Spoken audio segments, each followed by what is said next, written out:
කතානායකතුමනි බෙහෙවින් සූතිමේ අවස්ථාව ලබා දීම පිළිබඳව විශේෂයෙන්ම පසුගිය දවස්වල පාර්ලිමේන්තුවේදී අපේ දයාසිරි මන්ත්‍රීතුමත් ඉන්නවා මට නමකුත් පට බැන්දා මේ පුනරුදරාලාමි කතාවක් කියලා. ඒ වගේම මාධ්‍ය ගණනාවකත් මා සම්බන්ධයෙන් මේ පිළිබඳව විවිධ විවේචන එල්ල වුණා.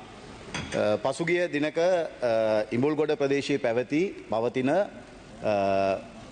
ඉනමකට ඇතුල්වීමක් සම්බන්ධයෙන් තමයි මේ ප්‍රශ්නේ මතුවුනේ.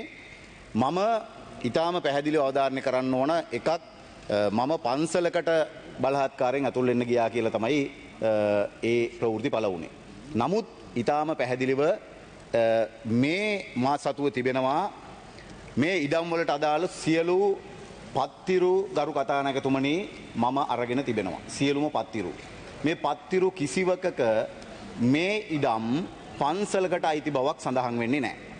මේ ඉඩම් මම කීපයක් පිළිබඳව විතරක් විස්තර කරන්නම්. 2012 3 මාසයේ 12 වෙනිදා මේ ඉඩම් ගණනාවක් අත්පත් කරගෙන තිබෙනවා. එක ඉඩමක් තිබෙනවා ඉඹුල්ගොඩ ඉහළ යාගොඩ කේති. එම ඉඩම අත්පත් කරගෙන තිබෙන්නේ හෝමාගම දියගම මහින්ද රාජපක්ෂ ස්පෝර්ට්ස් සහ ස්පිරිචුවල් ඩෙවලොප්මන්ට් ෆවුන්ඩේෂන් එකට. ඒකට තමයි මේ ඉඩම අත්පත් කරගෙන තිබෙන්නේ ලක්ෂ 5කට. පසුව මේ ඉඩම විකුණලා තියෙන ලක්ෂ 10කට මම ඒ ගැන වෙනම සඳහන් කරන්න. ඒ වගේම 2012 3 මාසයේ 12 වෙනිදා 3 මාසයේ 2 වෙනිදා ඉඩම් ගණනාවක් එක ඉඩමක් තියෙන ඉහළ ඉඹුල්ගොඩ නොම්බර 317 පදිංචි HT තමීර ප්‍රේමචන්ද්‍ර HP ප්‍රේමචන්ද්‍ර සහ NLM ස්වර්ණලතා කියන අයට අයිති ඉඩමක්. මෙම ඉඩම අත්පත් කරගෙන තිබෙන්නේ තංගල්ල පාර කාර්ටන් හවුස් නොම්බර 19 පදිංචි ශිරන්ති වික්‍රමසිංහ රාජපක්ෂ කියලා කෙනෙකුට. එයාගේ NLSC ඩෙන්ටිටි නම්බර එක විදිහට තියෙනවා මෙහෙම 53යි 52යි 53යි 314යි V. ඒත් මම බැලුවා මේ ශිරන්ති රාජපක්ෂයි අර 2.8ක්ද කොහෙද තිබ්බ එකයි එකද කියලා. හරිද? 2.9යි තිබෙන එකයි දැන් මේ දෙදෙනෙක්ද කියලා මම දන්නේ නැහැ. මේ ඉඩමත්පත් කරන තියෙන ලක්ෂ 5කට. ඊළඟට තව ඉඩමක් තියෙනවා මාකොළපාර උතුර තැඹිලිගස් මුල්ල පදිංචි අයෙකුට අයත් ඉඩමක්.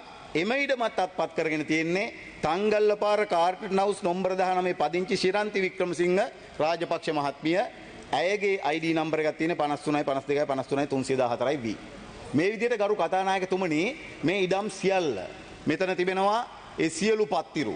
මා සියලු පත්තිරු සභාගත කරනවා. මේ සියලුම පත්තිරු සභාගත කරනවා.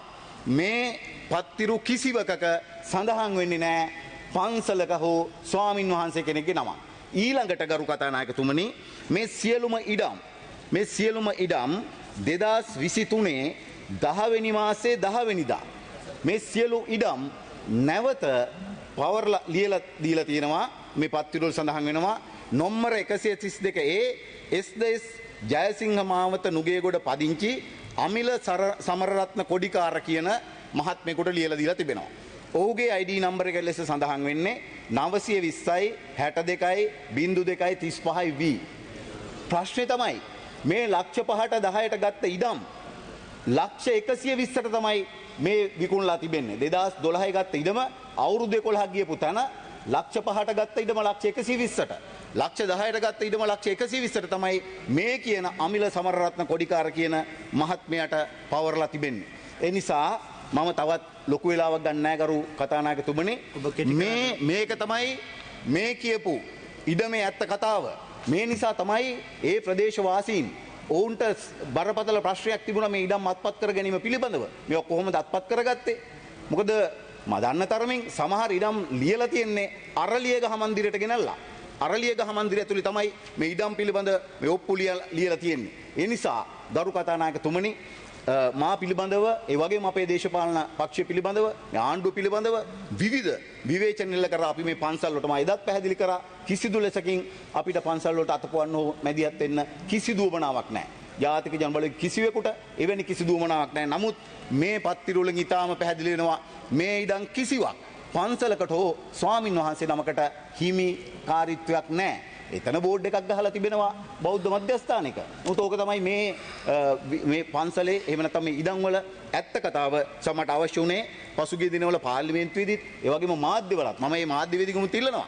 මම දැක්ක උදේ පත්‍ර කියවනවා ඔය පහුගිය කාලේ පරාද වෙච්ච එක කුජීත වෙච්ච එක දේශපාලඥයෙක්ගේ පත්‍ර වාර්තාවක් සඳහන් කරමින් ඒක මාධ්‍ය කුදේ පත්‍ර කියවද්දී විවිධ නම් පටබැඳීමින් මම අවසන් කරන කරු කතානායකතුමනි විවිධ නම් පටබැඳීමින් විවිධ විවේචන ඉල්ල කරා මේක තමයි මේ ඉඩම් වලට අදාළ ඇත්ත කතාව මම ඉල්ලලා තිනවා අපි පොලිස්පතිතුමාගෙන් මේ සම්බන්ධයෙන් CID විමර්ශනයක් කරන්න කියලා ඒ පිළිබඳවත් අවධානය යොමු කරමින් මේ අවස්ථාව ලබා දීම පිළිබඳව බෙහෙවින් ස්තුතිවන්ත වෙනවා. බොහොම ස්තුතියි.